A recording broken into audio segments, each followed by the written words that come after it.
Nostalgia has mysterious ways of forming. For this game in particular, it started one day when I was over at a friend's house, and she had this Dora game for the Game Boy Advance that I remember liking a lot. So I ended up asking my mom if I can get it, and I don't know when exactly I got it, but I did eventually. Though there was one issue. It was not the same Dora game I recall playing at my friend's house. It was Dora Superstar Adventure, a completely different game.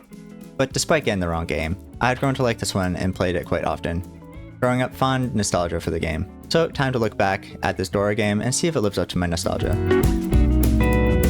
Dora Superstar Adventure isn't your typical video game. I wouldn't exactly describe it as one game either, but a bunch of mini stories with a bunch of different mini games. There also isn't any overarching story along with these mini stories, and though they share some similarities, they are all quite unique basically. But anyways, the game is split into 6 different maps/stories. Each one has a main star to do the final task, and as you play you collect stars that help you with the next step in the map. Each map has 3 levels, all beginning with a type of click and search kind of level, and the rest being unique to that map. There is absolutely no dialogue in this game, so you have to kind of figure out what the story is through just pictures and emoticons, so it's quite unique in that way. But let's jump into the first one.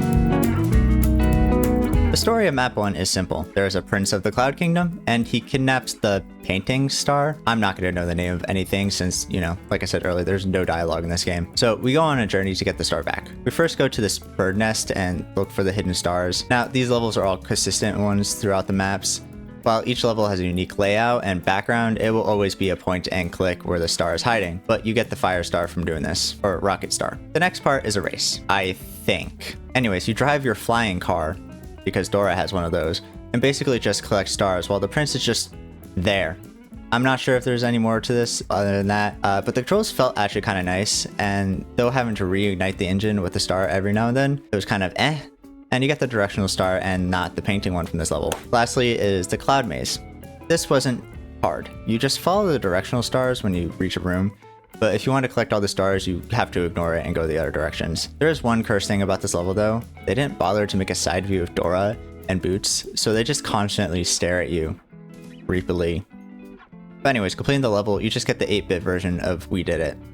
It's an amazing version.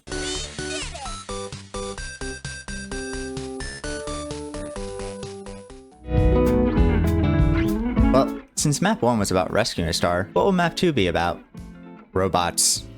They want to build a robot. Why? I have no idea. But you begin with the click and search game, as always, but this time on a playground. You then move on to another maze, but this time you want to collect the robot parts, and in the maze it's just as cursed as the first one. But after beating this level, you get the mechanic star, which leads to the very last level, and you simply just build the robot with the mechanic star, and then you dance. That's map 2. Map 3 is probably my least favorite all of the maps. You begin normally with the click and search to get a horn star. Oh yeah, I forgot to mention, this whole level is to help construct a xylophone for Benny. At least I think that's what I remember his name being. Anyways, the next level is you on a raft.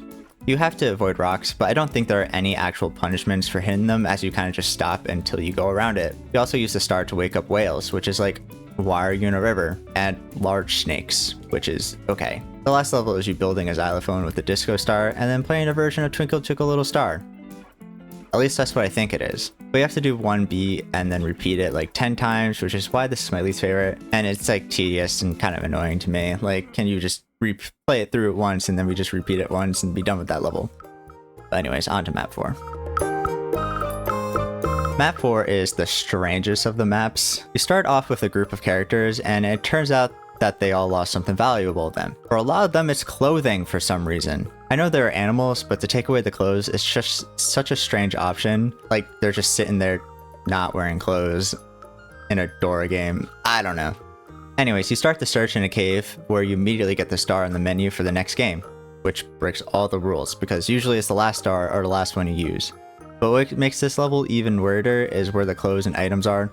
They are buried in a mine. You have to dig them out from being buried. Now, I'm just like, were they stolen or did they just lose the items? Because Swiper doesn't make any appearance in this game. It's just so random. Anyways, the last level is literally just you returning the items with a superstar.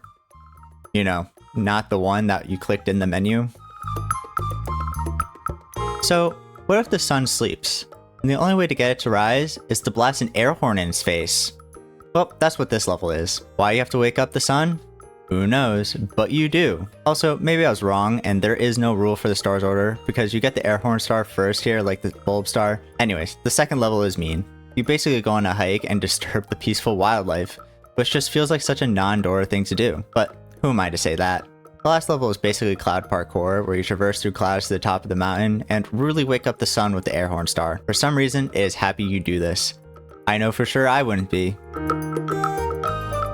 Last but not least, map 6. This one was definitely my favorite as a kid, and for one reason.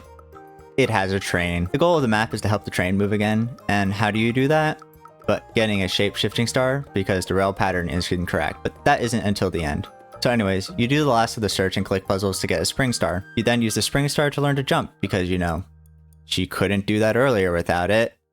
Anyways, so the next level is literally just Frogger, or Crossy Road, minus the road. Jump across the logs to get to the end of the map. I have no way of knowing you can actually fail here, because I'm just too good at the game. But now it's onto the train. The railway is made of shapes, and some are missing, so you have to make sure the right shape fits in the right hole. Sadly, this isn't like the one TikTok where it's just always the square hole. But you do that, and the train gets to the station safely. Woohoo! Well, one thing is certain when playing this game, and that it is definitely made for children, which isn't a bad thing at all. But you won't be seeing me play it again, and though the game is extremely simple, I still enjoy playing it. Now, I forgot to mention before, but you can actually see the progress you make by clicking on Dora in the menu, but it just shows the stars you collected so far. Now, I actually don't know if you need to collect every single star in that level to unlock the guys here, or if it doesn't save after turning off for the game. Either way, I didn't bother checking. Also, having 0 credits in this game is weird, but I guess it's time to reveal my answer. Does the game live up to my childhood nostalgia? I would say yes. It's exactly as I remember it being.